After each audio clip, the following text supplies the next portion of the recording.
Hey everybody, today we're going to see some really exciting footage from a video that was posted on YouTube showing an entire cardiac arrest and resuscitation. There's lots of things going on during this cardiac arrest. So we've got a young lady, which is already a good sign.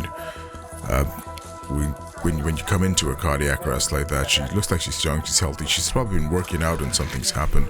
So chest compressions are ongoing. They've got an AED, I believe. No pulse. So she's got an AED. They're going to swap that AED out for their own defibrillator.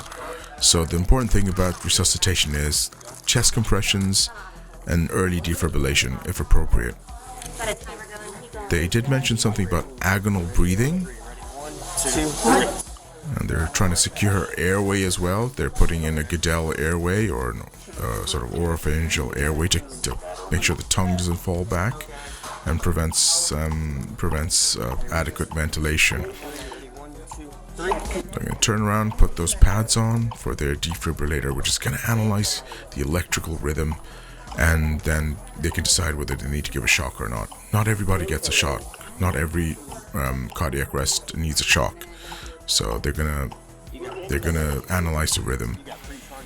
So they're following an algorithm, a process, the ACLS or ALS algorithm. So they're stepwise, and it's quite clear. It's based on evidence. It's based on multiple studies and outcomes, and it's a very similar. It's a very similar process in different countries.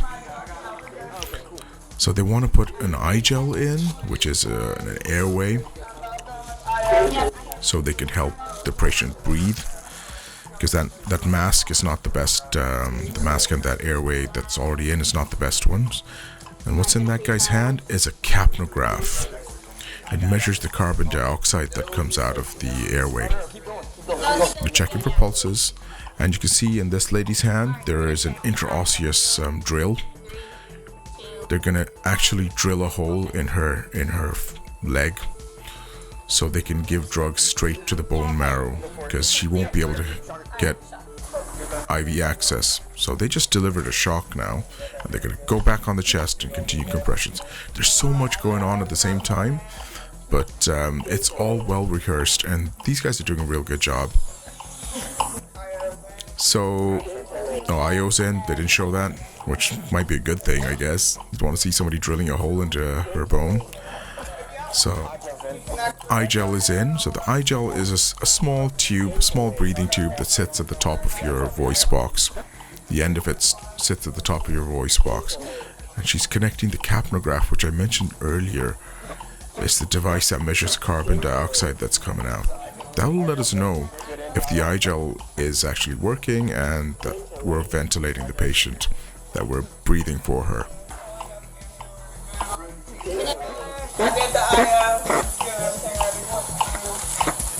So they delivered one shock. I couldn't hear what the rhythm was, but it was probably a VF or a VT rhythm.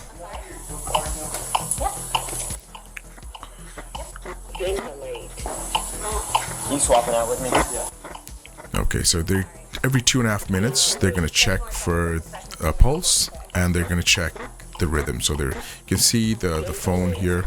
She's keeping a timer to time that. That's very important. And then they're going to switch over, because doing chest compressions is really, really tiring. So they're getting everything ready to deliver another shock, just in case the machine says it's a shockable rhythm. So they want to minimize the time the patient is not undergoing chest compressions. So getting ready to check for pulses. It's a VFib, a VF, so they're going to shock again. And back on the chest. So they're giving something called amio or amiodarone, which is a medication that reduces the excitability of the heart. And so they give it over every fixed period of time. They will give amiodarone. They should give some epinephrine as well. Some adrenaline or epinephrine, same thing. So that is a pressure bag. They're pumping fluids in. You ready for epi? So they're giving some adrenaline as well, epinephrine. Epi's in. So you can hear in the background they're taking a detailed history from the family members. About 50 seconds till next pulse check. Okay. So he can feel a pulse, but that might be due to the chest compressions. And it's very smart. He's marking it where he can feel the pulse, so he doesn't have to fiddle around the next time he's checking for a pulse. She actually has a heartbeat, but I can. Yeah, exactly.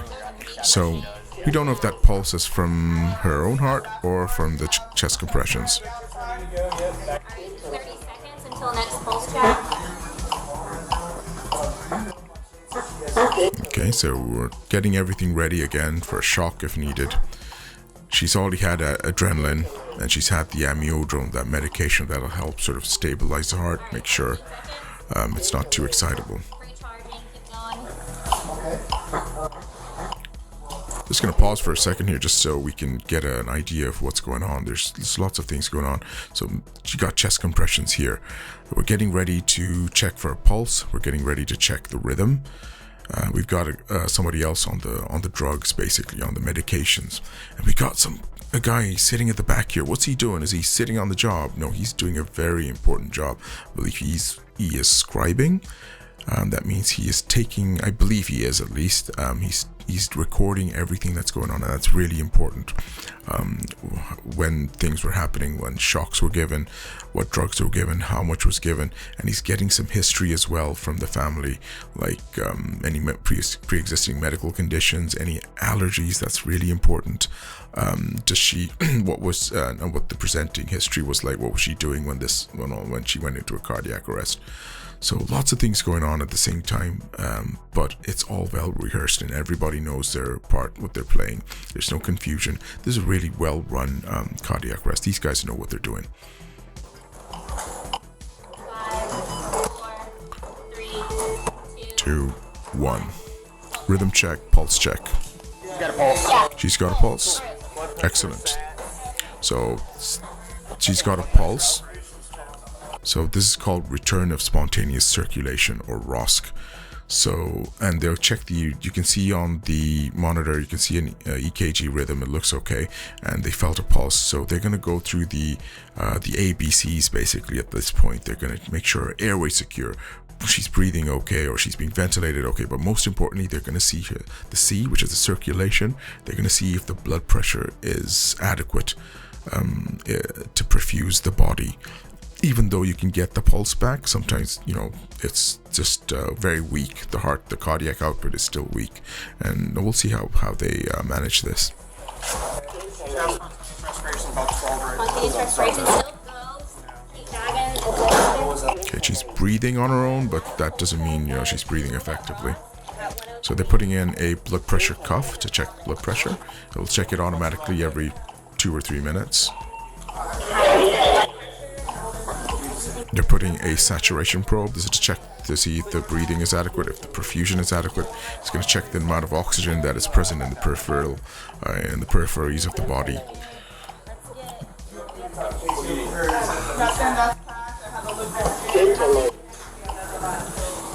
I actually have decent radial pulses. Hey, will we have a PEEP valve for that thing? Oh, they're going to put a PEEP valve, positive end expiratory pressure valve, on the ventilator, which is a good thing, on the bag.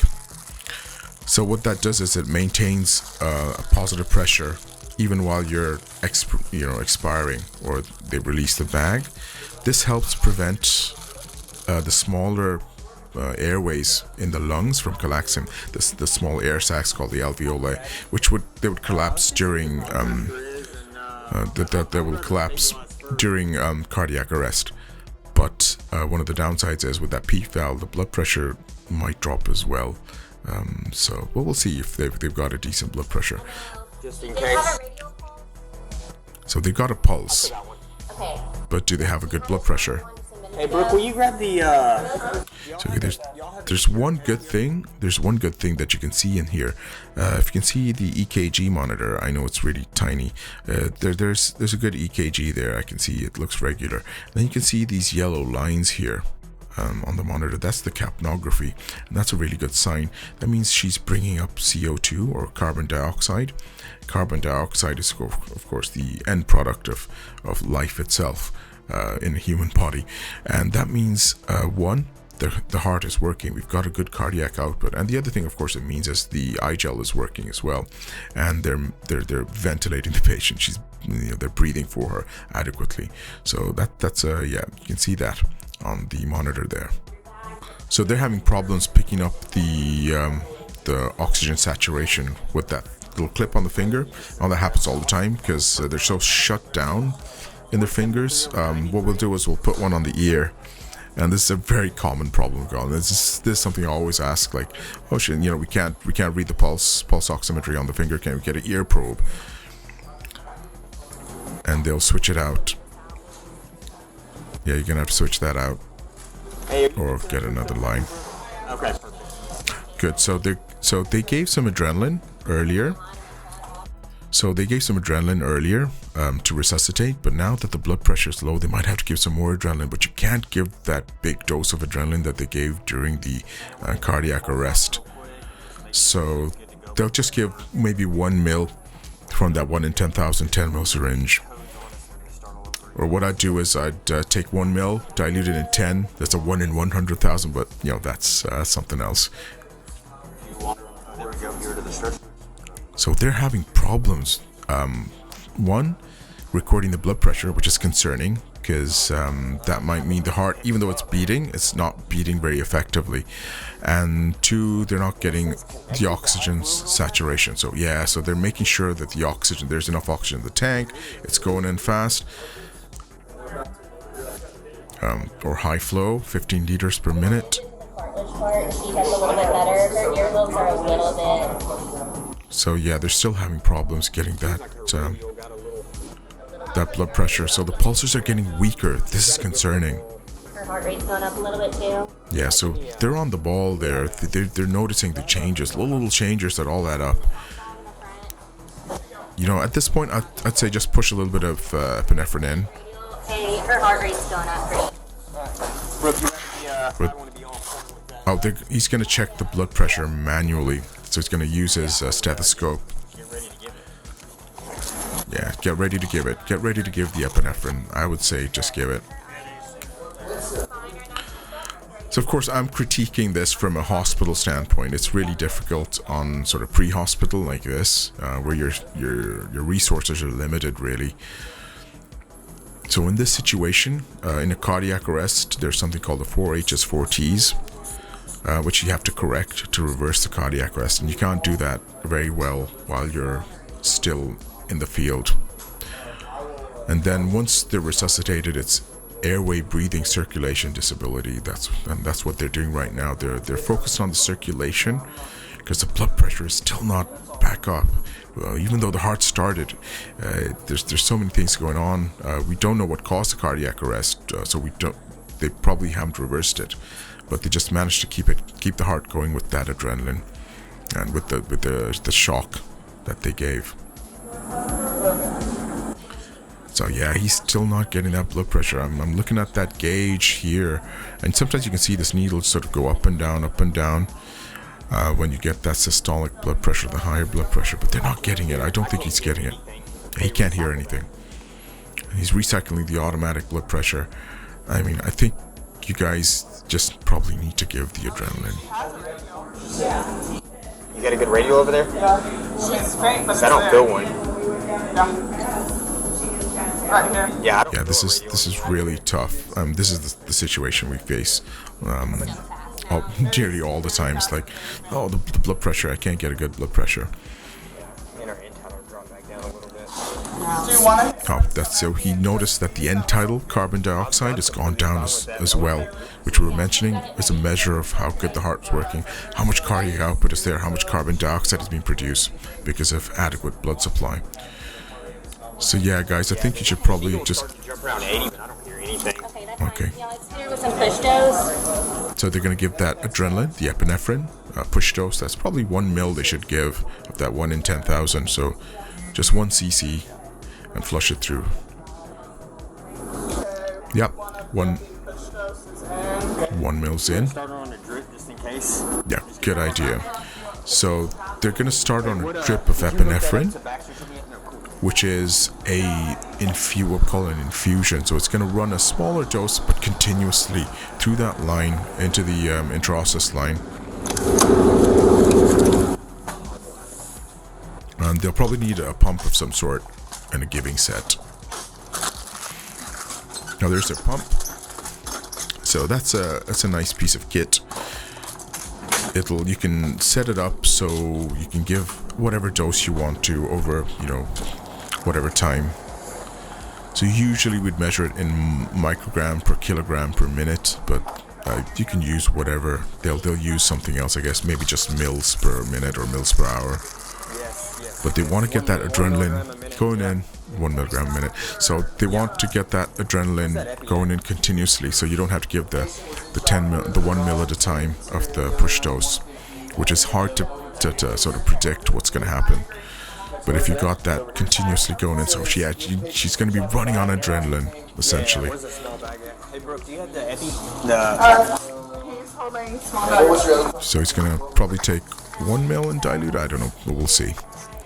Or he's going to do the whole 10 mil push into that bag, 100 mil bag of saline.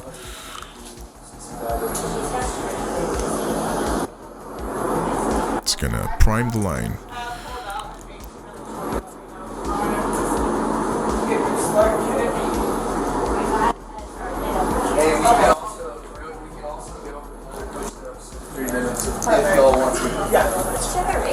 Okay.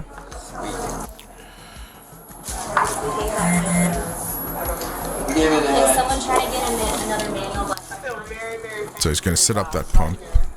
There's a little clip there. Probably hit her with another if you want to. And it goes in. He has to open the machine up and clip it in. I mean, these we use a different pump, but they're very similar, I'd say. Oh, we're hanging the drip right now. I'm about to compare.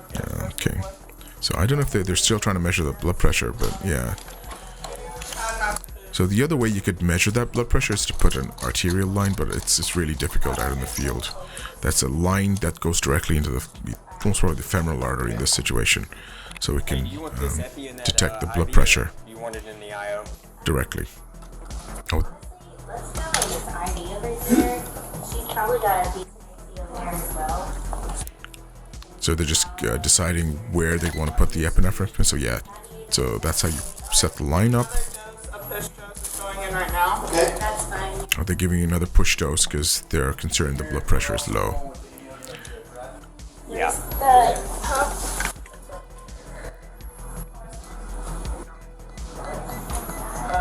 Can you let go? Yep. Okay, so he's setting up the pump, putting in the parameters, the weight, or just the mils per minute. It's in this. Yeah. Oh, you want to go in the IO? I thought you said IV. I know it's not going to go right now. Oh, okay, cool. Yeah, so I'm good with it. They're a bit. You can time it. It's going. They're deciding which line it's going to go in the intraosseous, the IO, or the IV line, which they've gotten in, I think. Well done.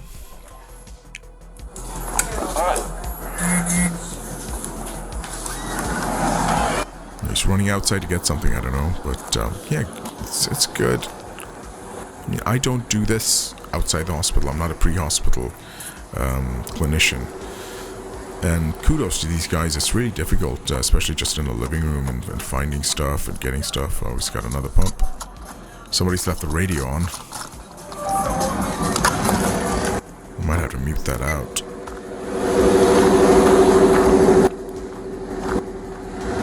Oh, he's probably getting maybe is it an amio infusion as well? Which, yes, you would probably want to start that. I'm not sure what he's setting up the second pump for. I could hear the sound of my own voice talking.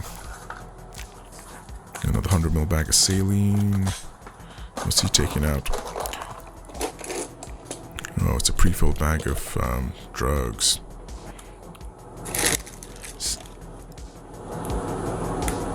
What's he looking for?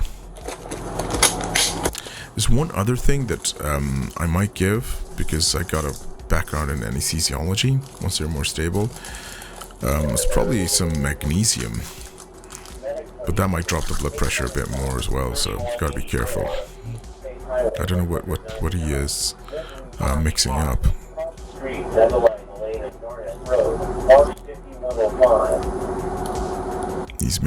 He's mixing up something. I can't read the label. The resolution on this video is not good, so he's taking what, 3 mils of something, or 1 mil. He's mixing it in a 100 ml bag of saline. We'll find out what it is in a second. Yeah, disposes of his sharps very well. And it is amiodarone, anyway. So it's gonna run.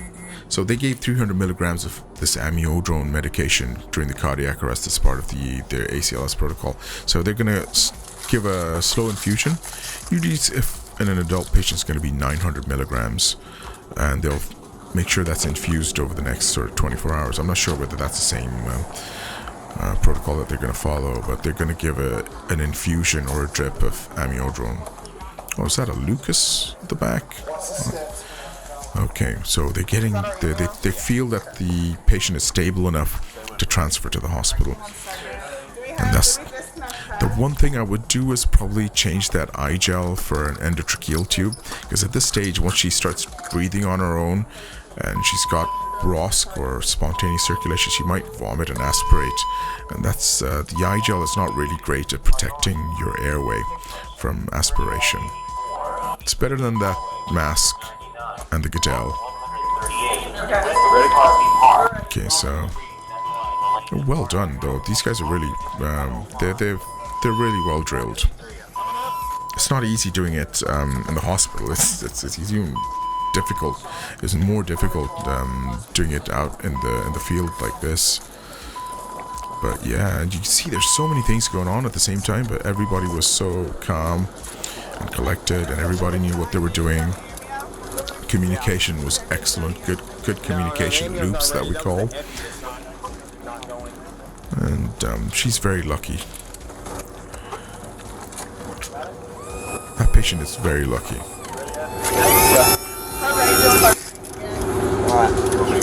Go on. So yeah, everything's done on the move. You want to minimize the time that you're staying still. Fix her epi drip real quick. Hey, this is amio. I'm about to get going.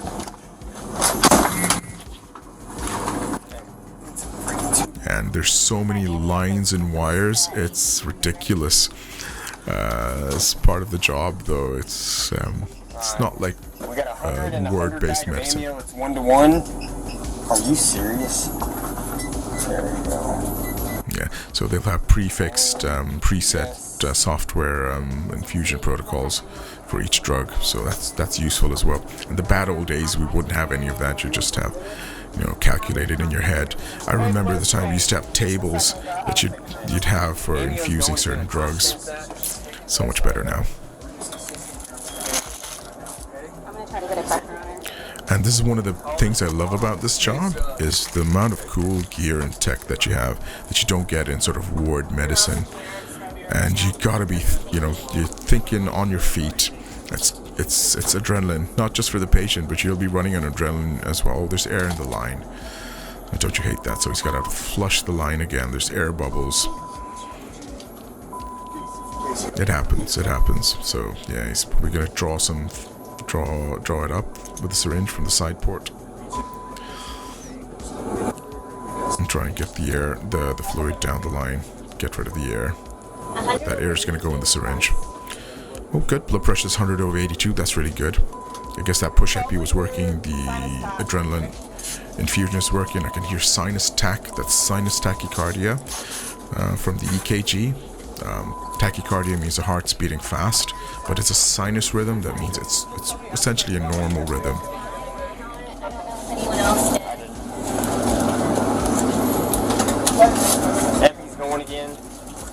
Okay, clamps are open, so that epinephrine infusion or adrenaline infusion is going in. It'll keep the heart going until she can get to the hospital, and they can figure out what's happened. Let's just figure out what her blood she's- pressure is. 100, literally 100 over 80. 100 over 80. I just took a manual. So she's waking up. That's not really good. We don't want her to wake up completely. Go low dose ketamine. Yeah, they're gonna intubate her, which is exactly what I would have done as well. You want to secure that airway. You're gonna get her off to sleep. It sounds counterintuitive. You resuscitate it, you think, oh, we gotta wake her up. No, we want to keep her asleep. We need to maintain control. So we need to put her into a medical coma, essentially. Get control of her airway and her breathing. Oh, good. So I'm just going to pause for a second because there's so many things going on, and I'll try to explain what's going to happen next. So they've managed to resuscitate her. They managed to get her heart beating again.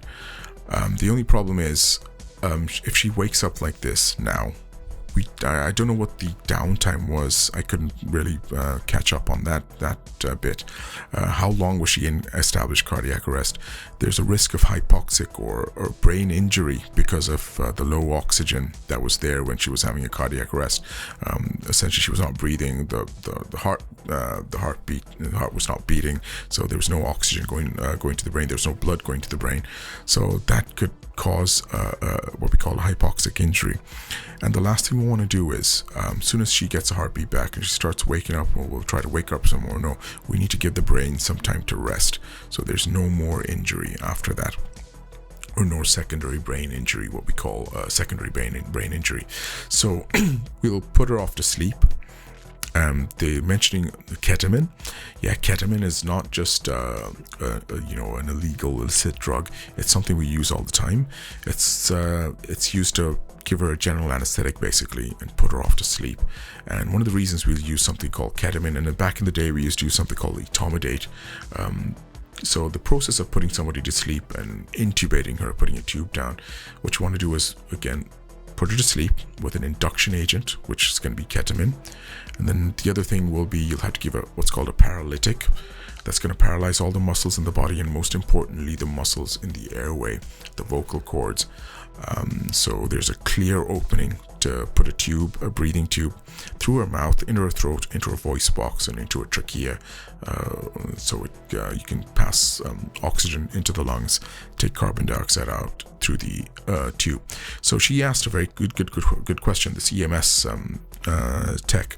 She said, we're going to give low dose ketamine, because one thing that happens is when you sort of give these drugs, the blood pressure drops. They got this effect on the heart, on the circulation, the blood pressure will drop. But ketamine has a very sort of minimal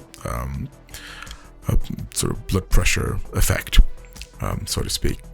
So it's safe. I would have probably given some midazolam, maybe some fentanyl as well, and sort of reduce the dose of ketamine, but that's fine. So let's see what happens. So they're going to try and intubate her, giving her some ketamine. They'll probably use something called rocuronium, or most probably rocuronium, to paralyze the patient as well. So let's keep watching. Did we take the paddles off, or did we do I did. I would keep the paddles on. Sorry, I didn't look. No, you're good. Hey, just stop it. So we'll probably increase the dose of epinephrine that's going in anticipation of this intubation. It's in. Will you vent an epi, please? Do you need another push dose, Taylor? No. So it's really difficult to do this in such a confined space. It's like she's getting another IV line on the other arm. So you want as many lines as you can get, at least two. Because if one fails, you need a backup. If the other one fails, then yeah, you're kind of screwed. Why is he? Oh, because he can't get to the top end. He went outside. Okay. Keep up a little bit more to like right at 5 to make sure we're good there. 5 is a good peep. Okay, so they're nice. So the oxygen saturations have picked up. Let's see what kind of gear that they got.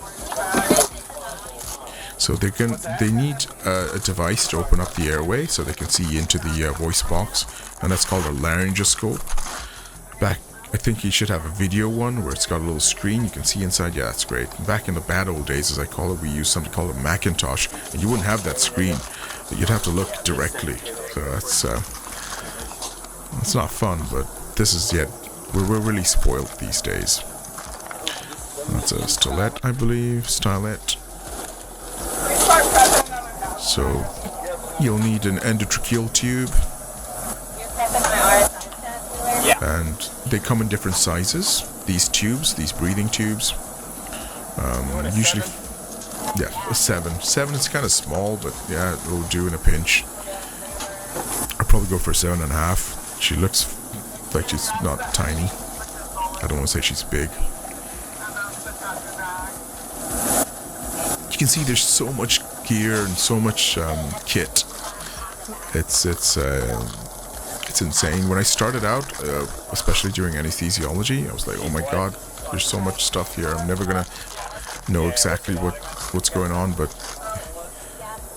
now I do, and it's great. So it's putting a stylet to keep that stiff when it goes in, so it doesn't bend, and can direct it more easily. There's also something called a bougie, which I prefer. The narc box. So that's where he's going to keep his ketamine. Make sure nobody else gets into that.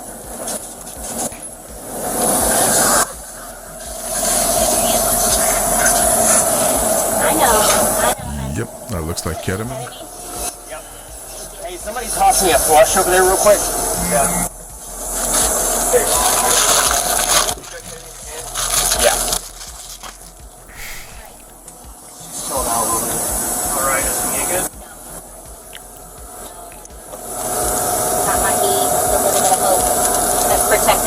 Right now, perfect ventilator. So he's drawing up the ketamine. Oh, he's drawing it up in the flush itself. Okay. Provide that. Alright.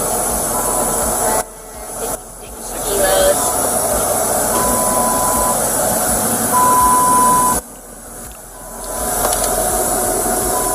So I'm thinking, the ambulance is not moving, is it? No, they want to secure the airway before they move. Yeah, fair enough.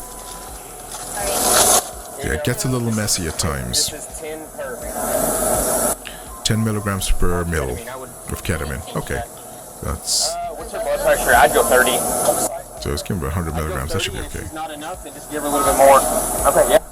Give her 50 then. Yeah, she's probably waking up. You probably, Do you want to do 30 or 50? It's 30 and then 50 yeah. Alright, let's do 30. Yeah, 30's fine. Per one. Yep, 10 per one. There's 10 per mil, so it's 100 milligrams in there. So you need to be very quick with your numbers when you're doing sort of critical medicine like this. I don't know. So you got to be very clear as well. I would disconnect it, push it, connect it back up. What I would do. Yeah, sorry. And you got to be good at thinking on your feet. This is real medicine, which is great. I mean, it's come to the point where it's because it's well rehearsed. So everybody, if there's nothing unknown here, they know what to do. So they're going to do what's called an RSI, or rapid sequence intubation. So when you give a general anesthetic to anybody, like during an operation, like it's different to what they're going to do here. The main aim of doing what's called a rapid sequence intubation is just to get that breathing tube down in quickly as possible. So they use medications and techniques to shorten the time needed. And why do they want to do it quickly? Because there's a risk of aspiration, of vomiting, and if she does that, she's vomiting, see? So they need to make sure she doesn't aspirate. So he's got a suction yanker there that's going to suck out all the vomitous stuff. So they need to get that tube down quickly so she doesn't aspirate any further. Yeah, hey, that 14 French catheter, we're going to need that. Yeah, so the 14 French catheter he's talking about, it's a very thin tube they're going to most probably pass down the endotracheal tube once it's in. so they can suction any vomitus out from the airway and from the lungs, essentially from the trachea. Ooh, I wouldn't keep it out because it should be sterile, but yeah. Okay, that's good, that's good. You got suction. Where do you have the BDM out? Where do you have Yes. the vital? So we normally have a checklist for these sort of situations, for rapid sequence intubations. But so you need that suction under the pillow or under the patient, because once you open her mouth up, there might be lots of gunk in there, so you got to make sure you can clear that out, clear the airway out. So you got suction, you've got your drugs, rapidly acting drugs as well. You got your emergency drugs, your epinephrine, just in case she goes into cardiac arrest when you induce the anesthetic. And you need a plan usually, like what happens if you can't secure the airway. What we use is something called a plan ABC, basically. So if you do certain things if you can't get the airway in the first time, and the last of that is to cut a hole in the neck and put a tube there, which we call Plan D. Let's hope that never happens, because you don't know what you're going to find inside a person's mouth. Sometimes their head won't bend, or they've got something obstructing. But the good thing is the eye gel was ventilating fine, so there's very little chance. And she's young; she doesn't look like she's got any other sort of disorders. I didn't see it, sorry. Oh fudge! He didn't label the drugs. Yeah, if you don't, if there's no label, you just throw it. You make it up again. I'll push him, or Brooke can push him. But I believe your ear external notch. I have a pass both.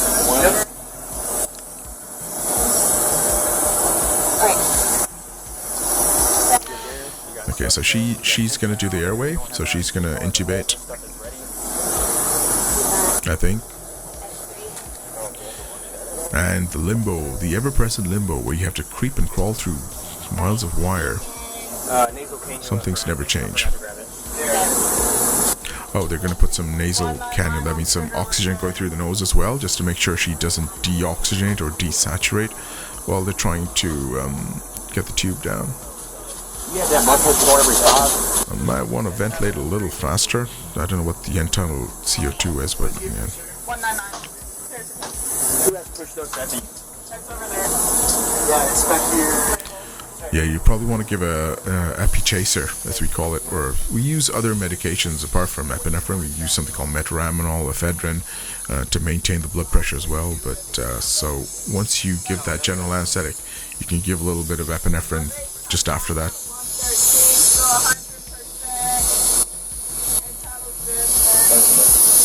Alright, so all the parameters are good. They're calling it out.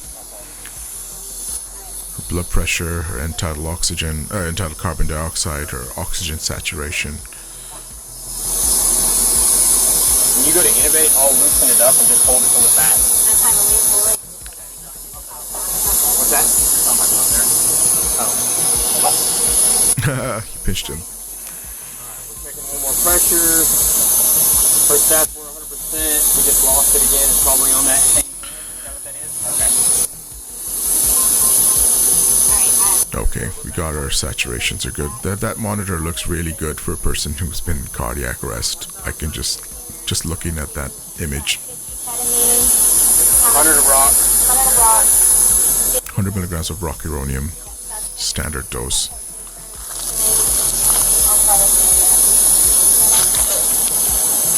So this is the most sort of one of the most critical steps, because bad things can happen during intubation. Because those medications that we're giving, they're gonna drop that blood pressure a teensy bit. Everybody ready? Anybody disagree with this?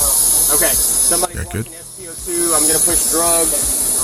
You'll be cycling BP cuff. Cool.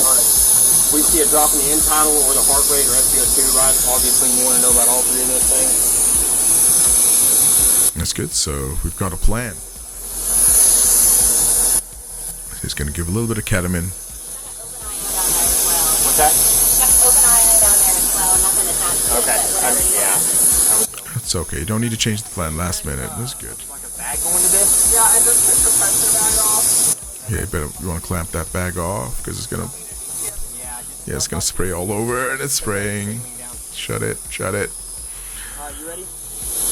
Ready, let's go. 30 of ketamine. Push that rock through. So they're gonna put a timer on because you want to know how much time passes after giving the rock uranium. You're gonna wait for about a minute. That's for that drug to take effect. We'll just throw it back in. Yeah, so they've got her in sort of an optimal position for intubation, optimal position for opening the airway up.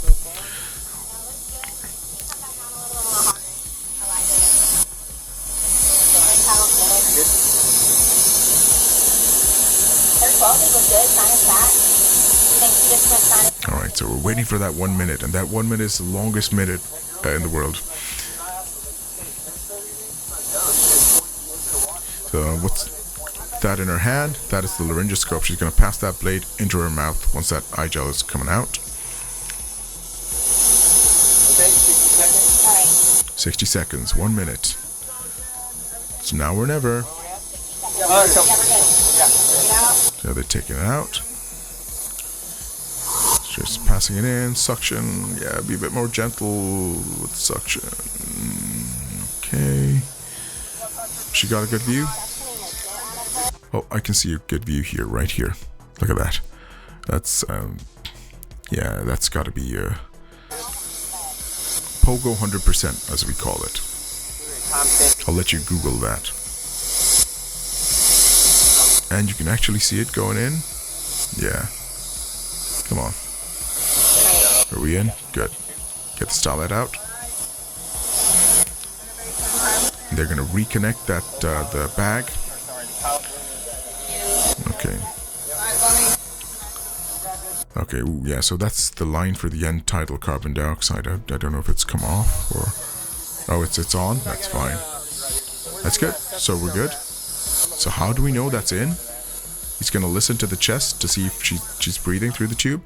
There's a more important thing that'll let us know that intubation's worked. And it's going to be these lines here for the capnography. That means that carbon dioxide's coming back. And that means the tube is in, at least in the trachea. And why is he listening to the chest? To make sure it's not gone into one of the lungs, but it's just above where the trachea divides. So that's what he's listening. But we're pretty confident. I can see these lines, and they're good. They're nice and flat. If they're sloping upwards or looking abnormal, might have to recheck. So far good. Smooth intubation. That's good. That's how we like it. Hopefully the blood pressure didn't crash or drop. I didn't see anybody say anything. They're going to secure that tube. That's a clamp. It's going to screw it shut, and it's going to put a little strap behind the neck, and that's going to secure the endotracheal tube. You can use that on the eye gel as well, actually. That was nice and smooth. Well done. Well done. Back there.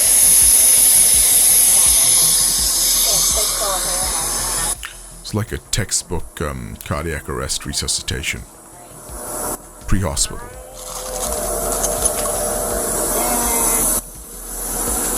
Don't cut the pilot tube.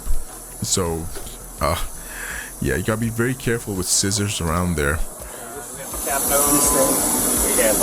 I remember one time when there was a young child which I intubated with great difficulty. It was like one of the most difficult intubations I've ever done, and unfortunately somebody just cut the pilot tube, which is this little tube here, when they're trying to cut something else. And when that happens, that's connected to a sort of a cuff in the endotracheal tube, which forms a seal, and that stops anything from being, if you vomit, it'll stop that from aspirating into the airway. So that tube is really essential, and they cut it. Oh my god, and I had to re-intubate, but we managed to do it by just putting a bougie down and sort of railroading. But yeah, you got to be very careful with scissors around the patient, and with so many lines and things.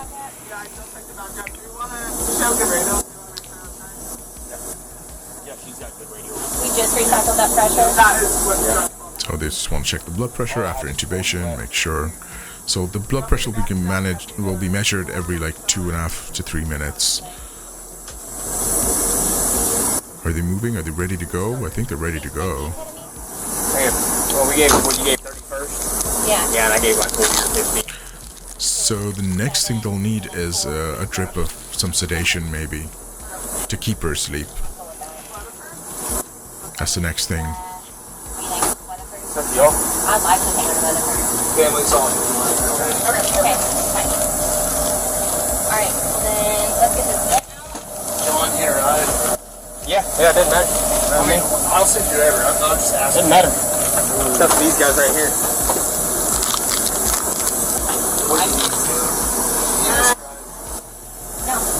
Let's give me some more ketamine, I think. See? They went on the card. Oh, okay. The one on your right is that.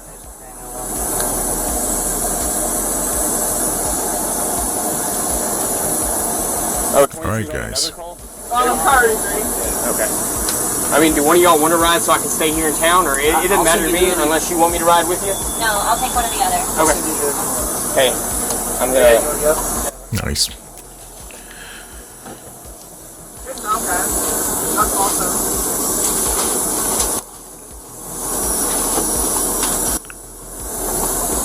So I think they're about done here. They just need to get her to the hospital so they can figure out what's happening or what's happened. So it should be. They'll probably do lots of things once she's there. They get her stabilized, get her into intensive care. They'll probably run a lot of tests. Most probably, what we call this. They'll do a 12-lead EKG. They'll do something called a CTPA or a CT pulmonary angiogram to see if she's had something called a pulmonary embolism. And amongst many other things, they'll do an echocardiogram to check her heart. They'll do a full series of blood tests, troponins, all sorts of tests to find out why she went into cardiac arrest. It looks more like what she had was called a arrhythmogenic cardiac arrest, and they're usually due to sort of genetic conditions. But of course, I don't know. I'm just speculating.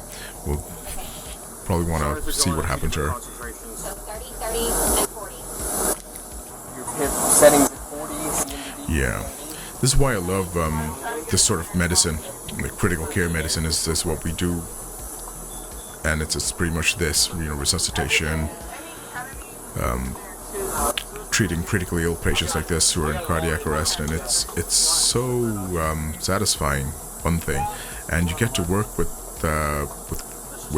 great people who are really. Oh, thank God they turned that off. Oh, it's the same. It's the same everywhere. We've turned the suction off, and it's like after a thunder shower. But yeah, you're working with great people. You're working with great equipment, great pieces of technology, all sorts of neat instruments. So it's never boring. Well, it does get boring after a while. I've been at it like for years and years, so it's not boring, but it's not as exciting after some time. But still, it's great. I would never work in a ward or just. I don't mind, but I'll be really bored after some time. But this is really cool. Can be stressful as well. I won't lie. It's tiring as well, but yeah. Okay, they put her on a ventilator. It's a very teeny tiny ventilator. Are y'all all set? All right. Yeah, I think so. We use something called a Hamilton, which is kind of better. It's like an ICU ventilator, but it's smaller. Nice. Can we follow you back to station so we stop? Oh yeah. Well done. She's very lucky. And the family are probably distraught. They're going to need somebody to talk to them, counsel them, let them know what's happening. Because when you're treating a patient like this, you're not just treating the patient, you're treating the entire family as well, or their bystanders, loved ones. And you got to be careful. Okay, I think that's it. Nice. Cool. cool. I'm sorry if it was a bit rushed. I'm sorry if it was a bit rushed, but there's so many things going on, and maybe I'll do a more detailed breakdown if you guys really want something like that. But I think that was great. That was a good team. They've been drilled pretty well, so it's pretty much like that with your cardiac arrest teams. It's not all excitement and shouting like you see on TV. It's calm and collected, even though there's lots of things going on, and everybody has their role to play. And this one is kind of had a good ending, but not all of them have very good endings, especially if they're like more elderly patients who've got lots of other diseases. Luckily, this one was just a young lady, and it looks like she wasn't. She didn't look like she was particularly ill. She was working out, it looks like, when this happened. So hopefully she's fit and well, and she recovered okay. Concerns for us will be once she goes into sort of intensive care is the extent of the injury to the brain. That's what we're thinking about, because with the lack of blood flow to all the organs in the body, it's like maybe say the kidneys, your liver, all those, they will suffer, but they will recover, but not the brain. If the brain was starved of oxygen for a long time, it could be catastrophic. Even if your heart starts up, you might end up being a vegetable essentially. So that's a price you might have to pay. But yeah, that's pretty cool. So thanks for watching till the end, if you're one of them who's watched it till the end. And if you're interested, please watch. There's another video somewhere here, maybe here, up here, about cardiac arrests, heart attacks, caught on camera, and you can have a look at that. And please, if you like this sort of content, subscribe, leave a comment, and we'll see you in the next one. Stay healthy, stay safe.